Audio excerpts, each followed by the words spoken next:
ഈശംഷയ്ക്ക് സ്വീകരിക്കട്ടെ. കൂട്ടുകാരെ, ഇന്ന് ഒക്ടോബർ 5. ലുത്തിനിയയിൽ രോഗികളുടെ ആരോഗ്യമേ എന്ന് നമ്മൾ പ്രാർത്ഥിക്കാറുണ്ട്.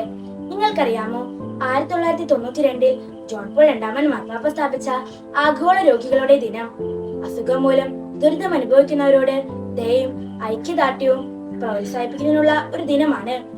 എല്ലാ വർഷവും ഫെബ്രുവരി 11 ലൂർദ് മാതാവിന്റെ തിരുനാൾ ആഘോഷിക്കുന്ന അതേ ദിവസം തന്നെയാണ് ആഗോള രോഗികളുടെ ദിനവും ആചരിക്കുന്നത്. 8-ാം നൂറ്റാണ്ടിൽ ജീവിച്ചിരുന്ന വിശുദ്ധ ജോൺ ഡമാസിന് പരിശുദ്ധ അമ്മയെ ഒത്തിരി ഇഷ്ടമായിരുന്നു. അദ്ദേഹം പരിശുദ്ധ അമ്മയെ സൗഖ്യത്തിന്റെ അരുവി എന്നാണ് വിശേഷിപ്പിച്ചിരുന്നത്. രോഗികൾക്കാശ്രമമായി ഫ്രാൻസിലെ ലൂർദിലും നമ്മുടെ വേളാങ്കണിയിലും ബാംഗ്ലൂരിലെ സെന്റ് മേരീസ് ബസിലിക്കയിലും അങ്ങനെ ഒത്തിരി സ്ഥലങ്ങളിലും പരിശുദ്ധ അമ്മയുടെ പ്രത്യേക സാന്നിധ്യം നമുക്ക് കാണാൻ സാധിക്കും.